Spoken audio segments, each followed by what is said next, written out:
Now broadcasting from the Next Gen Conservative Studio in sunny South Florida, bringing you the latest in politics, current events, and pop culture. This is the Whitfield Report with Sam Whitfield.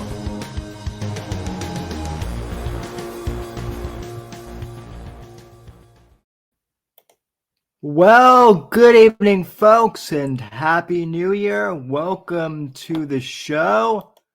I am your host, Sam Whitfield, broadcasting here live. To kick off the new year, it is officially 2024, ladies and gentlemen. So, welcome to the show. Yes, that's right. We are here for another year of broadcast excellence, as the great Rush Limbaugh used to say. And ladies and gentlemen, I actually do think 2024 will be a good year for us. I can guarantee you one thing off the bat. It'll be a good year for the show in general, irregardless of politics or not. I have some plans for this show that I want to go over with you guys tonight and cover some things. Max Sand will be joining us later on in the program, maybe, but I want to cover some things with you guys. First and foremost, I do want to clarify just a few things. Usually Monday's episodes are pre-recorded. I usually don't do live shows on Monday. The reason why I'm doing a live show, tonight is because it is New Year's Day. It is, a holiday. It is a time to celebrate. So I'm happy to do a live show on, tonight for you guys. But first and foremost, as usual, Monday shows will be pre-recorded. And what that means, ladies and gentlemen, is that Monday shows will most likely be interview shows that are pre-recorded. We have a lot of guests that we want to have on the program, but sometimes those guests can't always come on Wednesday nights, scheduling, whatever the case may be. Not everyone is able to come on Monday's show, but there are still guests who want to, not everyone can come on Wednesday's show when we do it live at 9 p.m. on Wednesdays. And so sometimes we are going to have, guests on the Wednesday show, but if they can't make it on the program on that day, we'll pre-record the interview with them and then have those episodes air on Mondays. They'll be pre-recorded beforehand. And I'm really excited because I know that we'll have some authors coming on the program this year. I don't want to announce, anyone quite yet, but I do know for a fact that our friend of the show, Eric P. Bishop, will be coming on the show at some point later in the year to discuss at least one of the books that he's going to be releasing this year. And I know that he's going to be working on, a second book. So maybe we'll have him on twice this year. I have some other author friends of mine that I am planning on having on the program as well. Whether or not they can appear on the Monday show or on the Wednesday show, it's entirely up to them, and their scheduling and availability, obviously. but we'll be having more authors on the program. We'll probably be getting Kurt Doolittle back on the program here as well to discuss more on the Natural Institute and some of the stuff that he is doing there. We covered a lot of the stuff with AI and whatnot last year when he was on the program with us back in February. And, it was great to have him on then. And I'm sure we'll cover a lot of AI and, business and technology stuff when we have him on this year. But I do want to ask more about the Natural Institute this year. And then who knows who else we'll have on the program this year. But it should be jam-packed for sure. I do want to say, too, that we will also have our good friend of the show, Morpheus, on the show at some point as well. He just got a new mic set up. So we will be having Morpheus on at some point in the program as well. Hopefully on a regular basis. But anyway, yeah, those are the plans for the year, folks. Just have as many guests on the program as possible. Also, we obviously want to, we're going to be covering the election as that winds up more and becomes more of a pressing topic. At this point, there's still not much activity, and there really won't be much activity for us to cover really up until like March or April, which I know seems far off, but I mean, it was only a year ago that Max, took over in February. So it hasn't even been a full year. And that, time flies by. So we definitely will be covering more election stuff, more towards, I guess, the middle of the year. And then obviously, later in the year, once, September, October, November, once August hits, really, that's when it's really going to probably be balls to the wall election coverage for the show. So, that'll be interesting to cover as always. And, who knows? We haven't mapped out the whole, we haven't mapped out the whole year for the show yet, obviously. It's only January 1st, but we do have plans, and we're very, happy to have you aboard and looking forward, to doing some great commentary on multiple subjects this year. Also, I hope everyone had a good New Year, New Year's Eve, New Year's Day, last week of 2023. I certainly had a good week. Pretty low key. Not much happened. I did some more gaming. And just really kind of took it easy. I've been playing through The Witcher 3 a lot for like the past couple months. Really since October of 2023. That's what I've been playing pretty heavily. There was a brief period of time where I was playing Spider-Man 2 pretty heavily.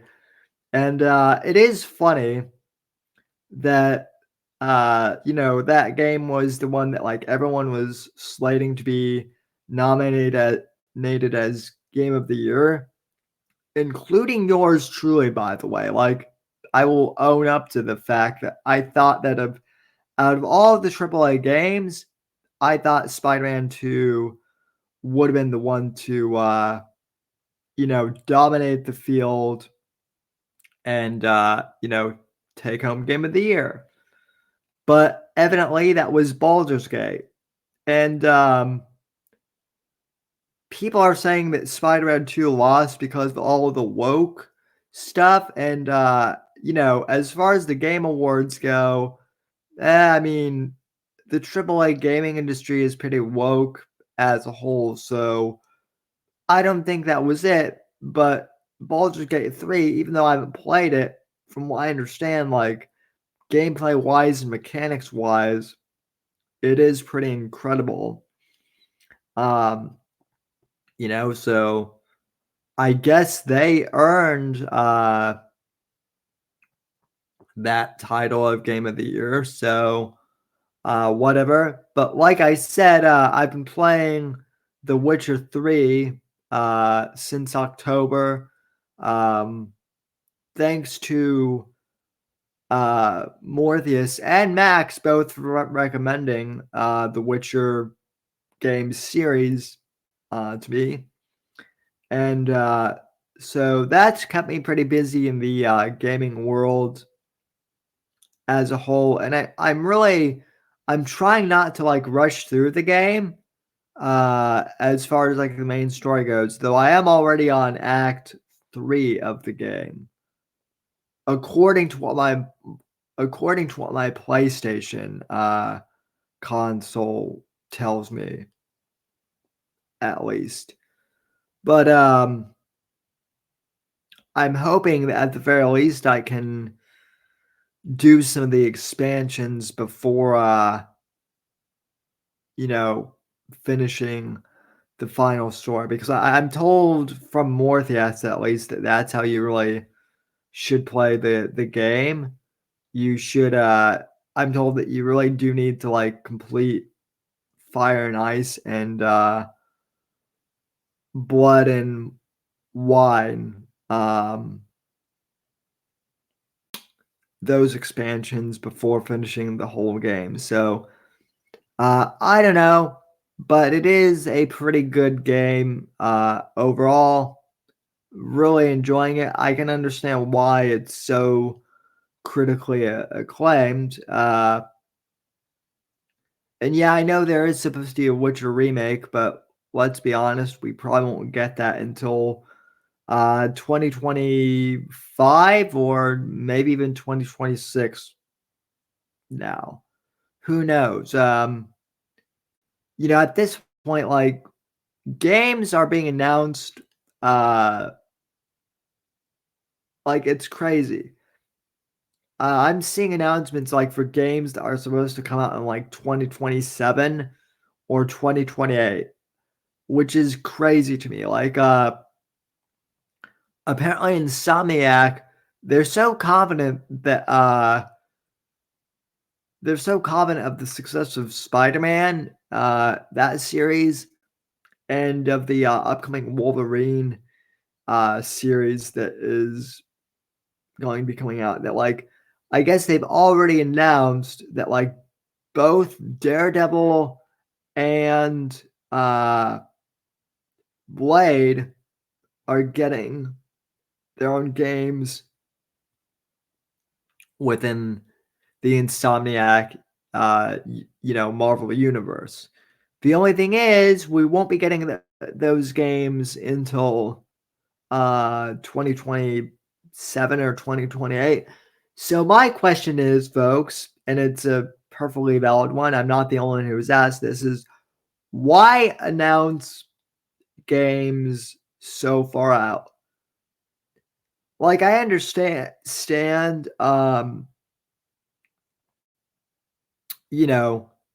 announcing games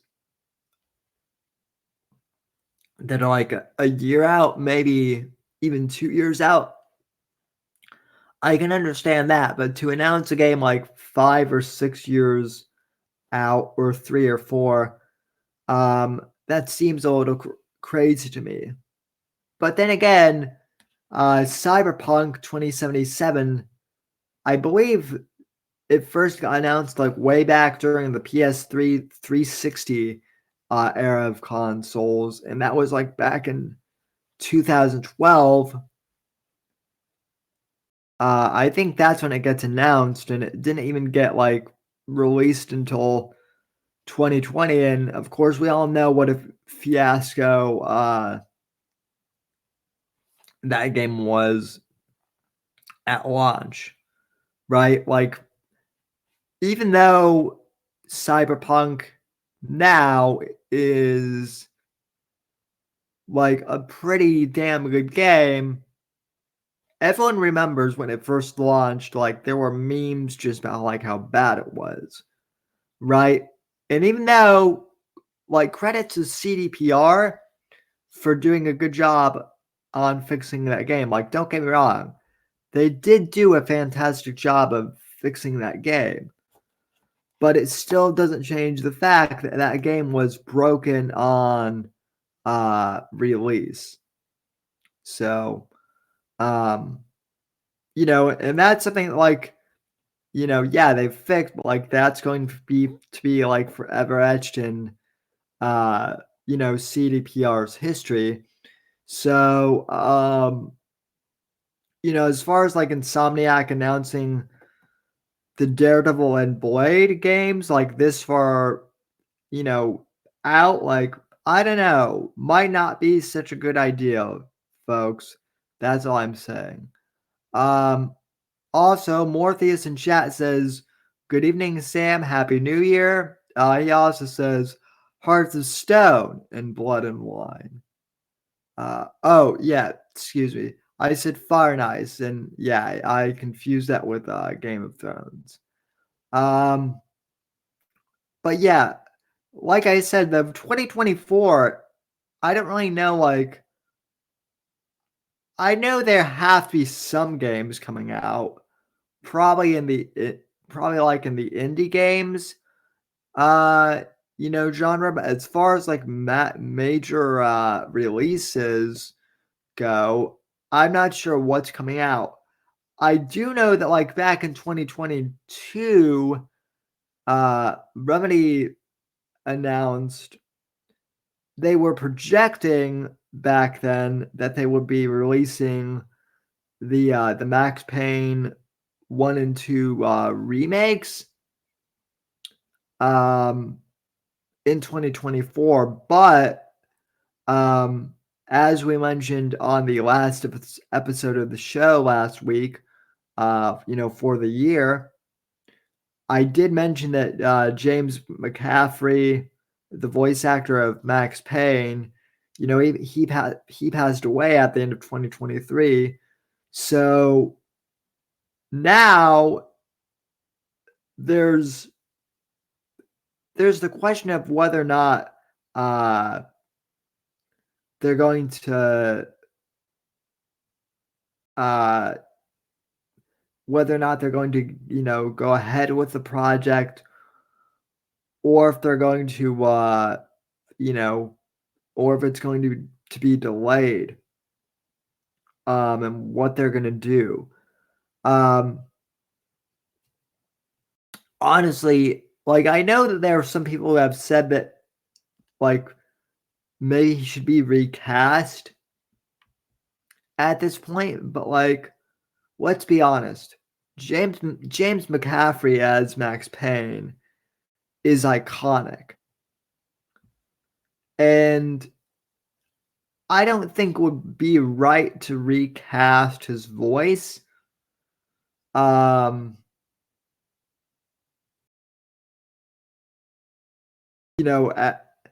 at this point, especially like if they already have the game like majorly developed, and there were also like there were there was speculation that like he had already done most of his voiceover work for the remake. So, I mean, I'm assuming if they're just doing remakes of the game, they could they could use the new audio and then just like take the old audio from like the older games and like import that in. They have the technology for that now, so why wouldn't you at that point? Uh doesn't seem like you would need to recast them, to me at least. Not unless you wanted to do like a brand new Max Payne game, which you know, like I don't think there needs to be a Max Payne 4 or even like a Max Payne prequel, honestly. I think Max Payne 1 and 2 are great games on their own. And I actually like Max Payne 3 as well, for what it is. I think clearly like number 1 is the best in the game series overall. And I do like Max Payne 2 as well. 3, I'm not really that big on like taking Max out of New York City and putting him in Brazil, but it worked and they told a good story. Like I said, I think the remakes that Remedy is doing, I think that's a worthwhile venture. I just don't know if they need to like make a number 4, which I think is what Rockstar was planning on doing with the PS4 at one point, but they never did. So anyway, all in all, really, I don't know what's going on with the gaming industry in 2024. If there are going to be any big releases, and honestly, like at this point, too, like I don't care. Like I have games that that I can play through endlessly. Like I'm happy. So I'm still going to be busy with The Witcher for a while and other games as well. So that's that. Well, I mean it's January 1st, so really there's not much news going on at all. Pretty quiet New Year for all intents and purposes, which is always good. There is one topic though that I do want to kind of bring up though. We kind of talked about this a little bit in 2023, but it does kind of bear worth talking a little bit, I think. And that's this whole like I guess trad life red pill holier than thou mentality. And I shouldn't have to bring this up again, but I'm I I'm going to, just because I do kind of find this attitude from some people to be really irritating at this point, to be honest. So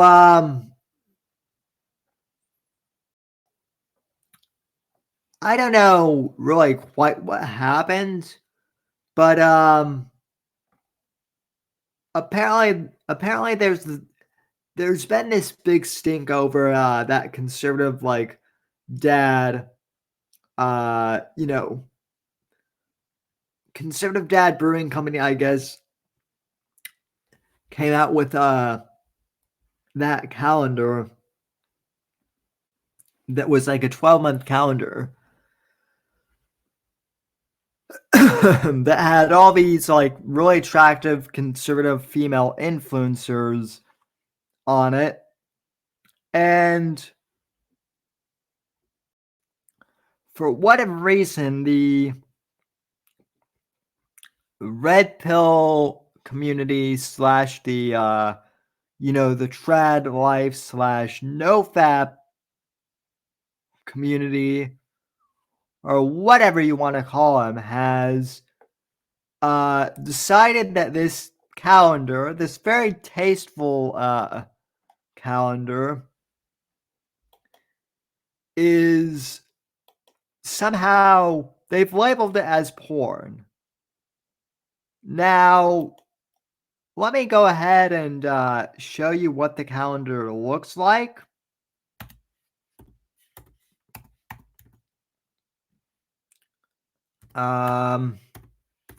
If I can pull up on X here.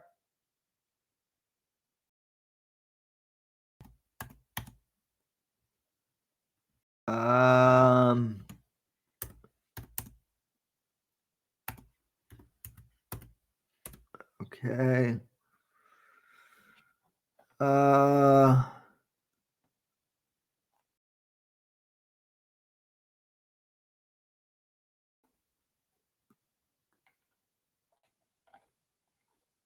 Nope, that's not what I was looking for. Hold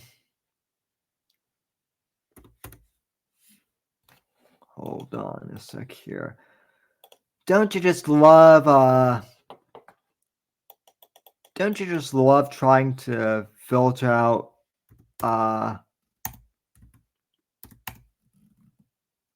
okay. I've got it.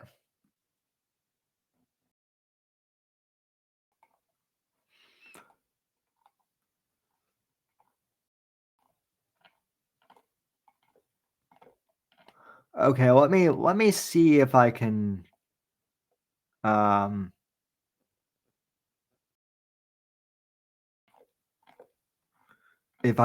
get this. Okay.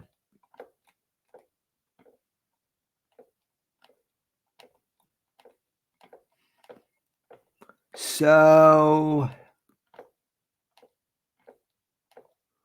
let me see if I can find it. Dead air, I know.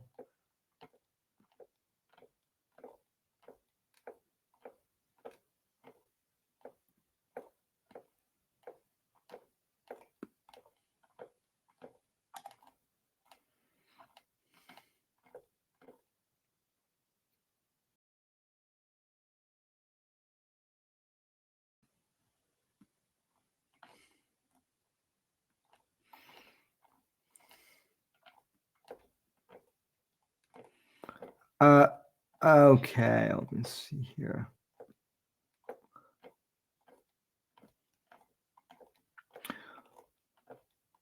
Well, while I'm scrolling, let me just fill you guys in. So, like I said, Conservative Dad Brewing Company, or whatever it's called, they released a calendar.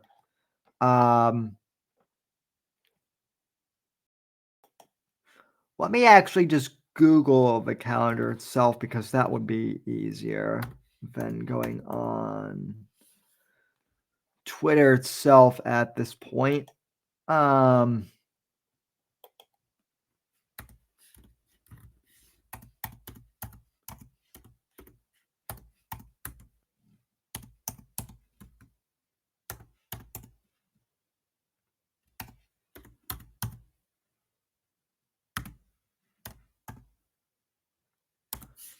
Okay, I'm sure this will yield some interesting results. But hey, that's what we get. Yes. Okay, age verification. Okay. By the way, my birthday is coming up later this month, ladies and gentlemen, but that's another topic we'll cover here in a bit once Max shows up. All right, ladies and gentlemen. So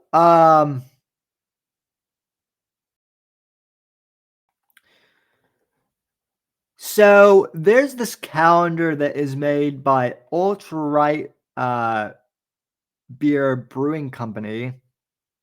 And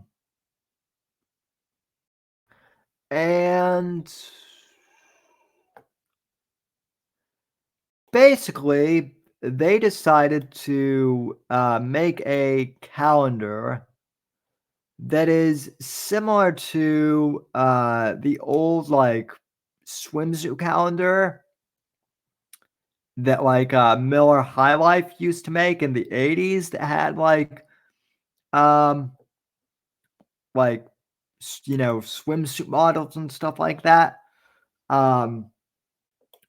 Ultra Right Beer decided to do a calendar similar to that, but with women who are considered influencers, right? So let me pull this up because I actually found it. But for those of you viewing, folks, this is the calendar in question that has gotten Twitter into an uproar over like the last few weeks. Conservative Dads, Real Women of America 2024 calendar from altrightbeer.com. And for those listening on audio, it's $25, limited supply. And the description reads, Conservative Dads, Real Women of America calendar is a celebration of conservative women who are fighting woke extremists to preserve real women. 10% of sales will be donated to the Riley Gaines Center to protect women's sports from extreme leftist ideology seeking to destroy real women. Featuring the most beautiful conservative women in America. So you have Riley Gaines, Dana Loesch, Kim Clack, Audrey St. Clair, Sarah Gonzalez, Josie the redheaded libertarian, Catalina Lauf, Brittany Jean, Bethany Bartlett, and Peyton Drew. Now, okay, it has a picture of Riley Gaines in a swimsuit on the cover. But she's clothed. There's there are a few preview images here. And yeah, I mean, clearly just from the images, like all of the women here are like clothed. You can see, particularly on this one, like none of them are nude. Like they're literally all clothed and they're all pretty tastefully, posed. Right? So it's not nudity, folks, right? And yet the prude right, as I like to call them, or the red pill gang, whatever you want to call them, the nofap crowd, thinks that this calendar of fully clothed conservative women is tantamount to porn. And it's ridiculous, honestly. There used to be the saying, folks, that like pornography, uh, there's the joke that like, how do you know what's porn? Well, you know it when you see it, right? Like that's kind of the definition of porn, right? Or at least it was, because like now I'm not sure if people actually know what porn is, honestly. They should, but the fact that we've got so many prudes out there on the right now claiming that this calendar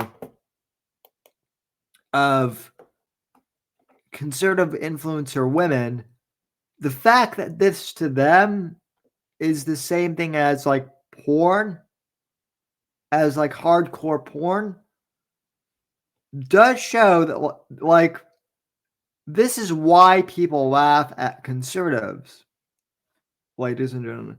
This is why normies like laugh at the red pill community, because it's silly. This is not porn. And yet the the trad life community, the red pill community, has decided to spend its first day of 2024 bitching about the calendar, which they've been bitching about like since December. So it's not exactly like brand new news, but like they're still bitching about the calendar even on January 1st, and it's pointless. But even more than that, folks, they've gone a step further to just absolute levels of absurdity. And now they're bitching about this conservative influencer named Isabella Maria DeLuca. Basically, the trad community is upset because Isabella Maria DeLuca, I don't know where she got her start, but she's a conservative influencer, and basically, I mean, there's no other way to say this other than the Isabella is hot. And the trad community is mad about this.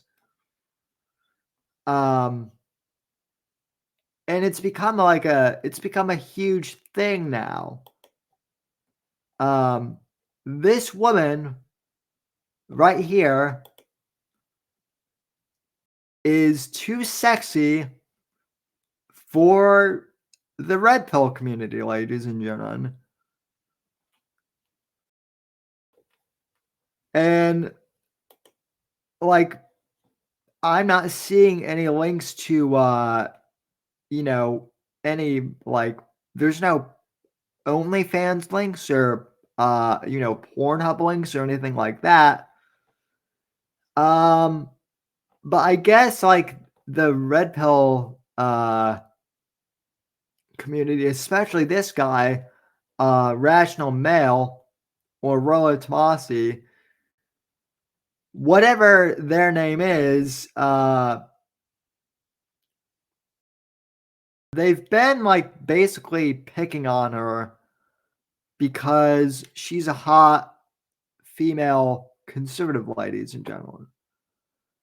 And yeah, I know, like, you can joke, well, Sam, you're just a simp. You know, we know you love the ladies, all that stuff, right? And look, I'm not going to deny, like, I am a red-blooded American male. I love the ladies, ladies and gentlemen. As anyone who knows me and knows the program, and knows what the program is, y'all know I love the ladies. This, I guess, is what they're getting upset about, folks. The fact that she made a video of her making a cake, and because she's naturally well endowed, they're upset basically that she's hot and she's conservative and she has large breasts.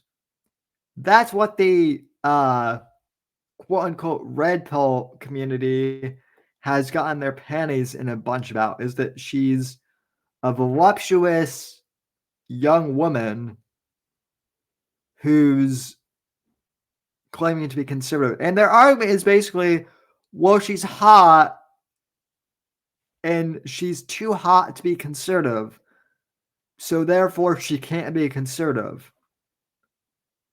That's basically their argument,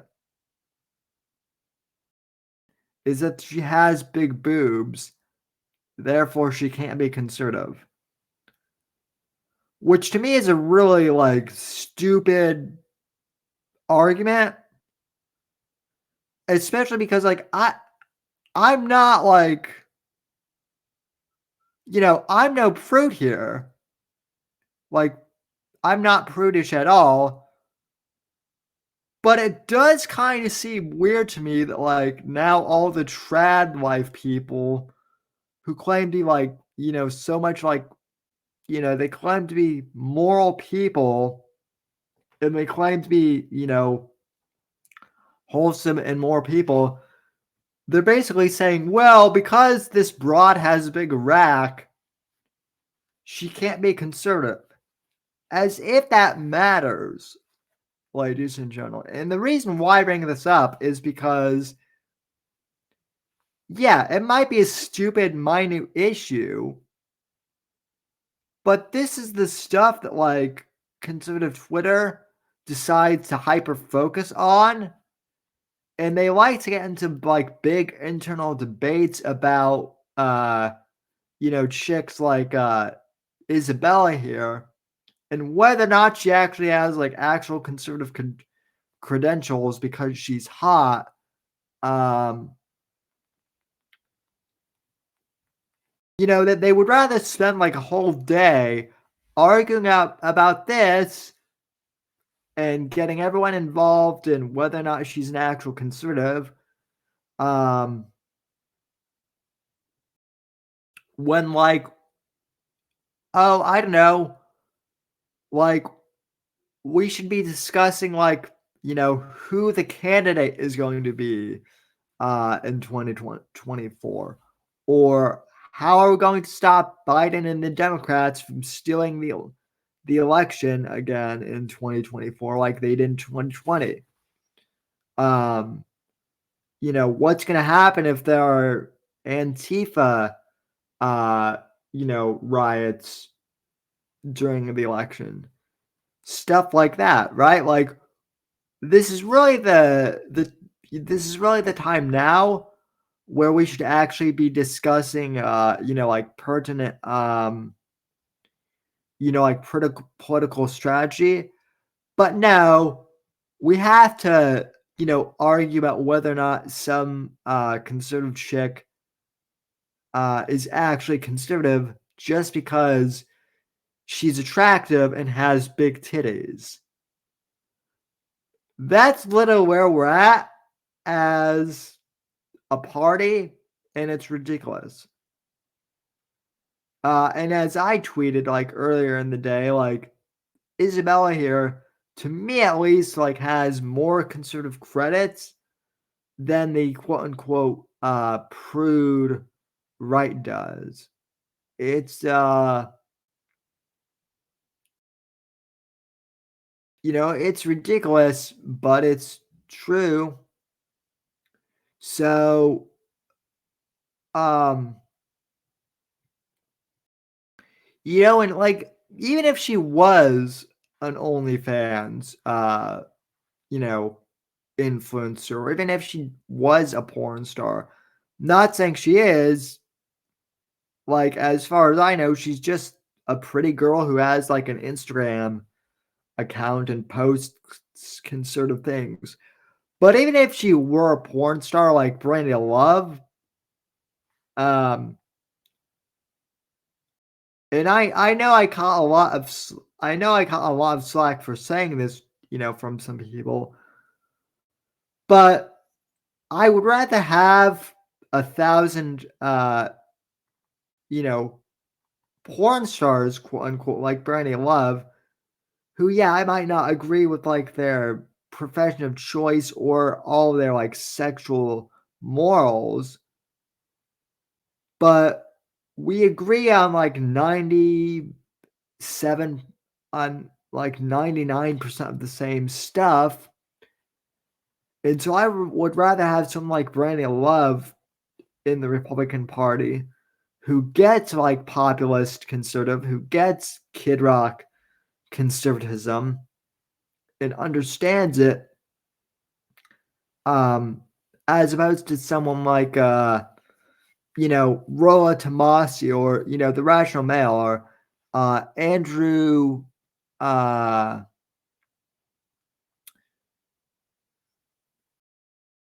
can't even think of what the trad guy's name is. Oh, Andrew Tate. I would rather have 1,000 Brandy Loves over an Andrew Tate, because a Brandy Love, even though she's a porn star, we're not gonna be bickering over the fact that she's a porn star, and someone else might not approve that. I doubt she would care if someone watches her videos or not. I think she cares more about like saving the country and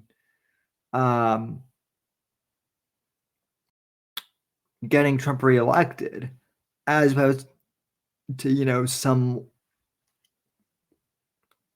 morally superior moral fag like Andrew Tate, who's got unreasonable expectations for what a male should be. And by the way, he's a hypocrite too. All these trad people are insane hypocrites, right? Most of the people who are preaching NoFap, with the exception of Max himself, most of them are the worst offenders of violating their own like trad life rules. They're hypocrites to the highest extent. And it's utterly ridiculous. So like I said, I just think that the whole trad life movement is stupid, but it's going to get us slaughtered in the election, because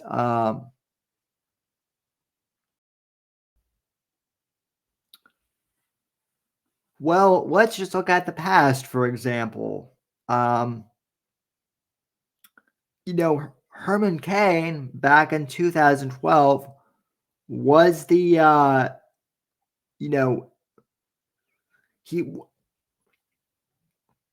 he was pretty much the populist candidate for president in that race back in 2012. And then lo and behold, it was discovered that he had an affair with his secretary like 30 years prior to that. And rather than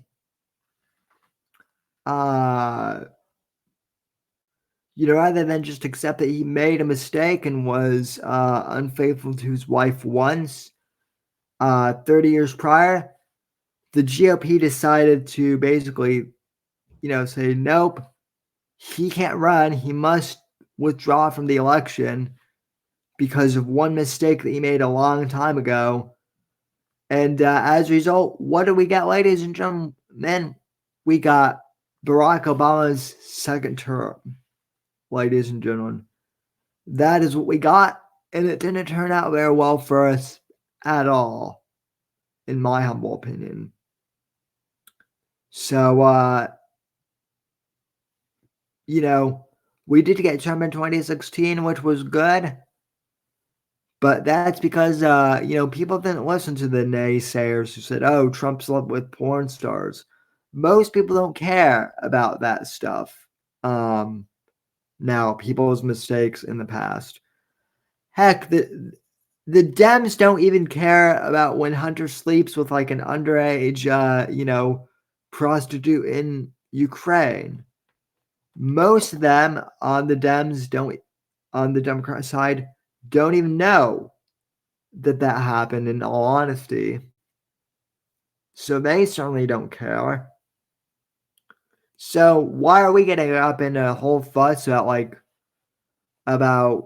basically hot chicks being in the conservative movement? There's no reason to, ladies and gentlemen.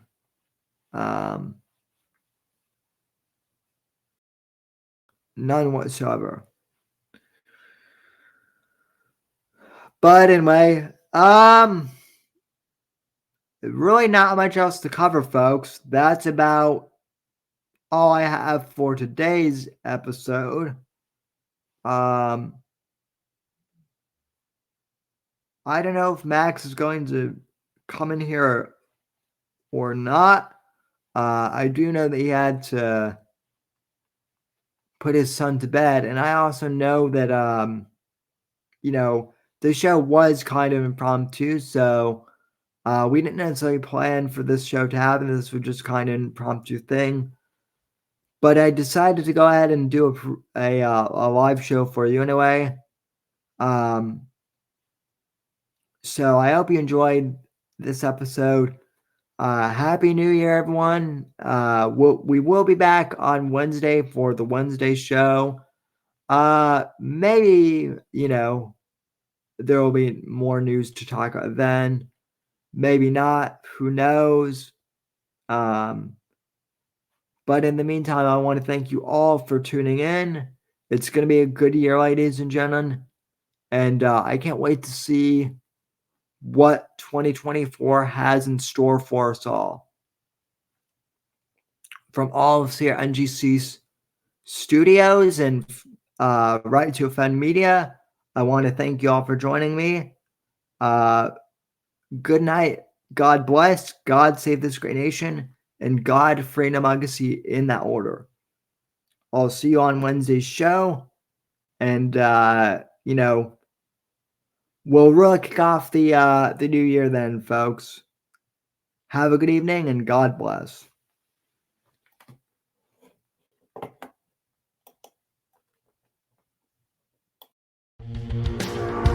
Thanks for listening to The Whitfield Report on the NGC Network.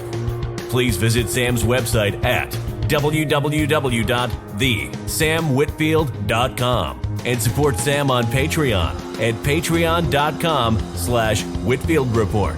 Until next time, God bless, God save this great nation, and God, freedom, legacy, in that order.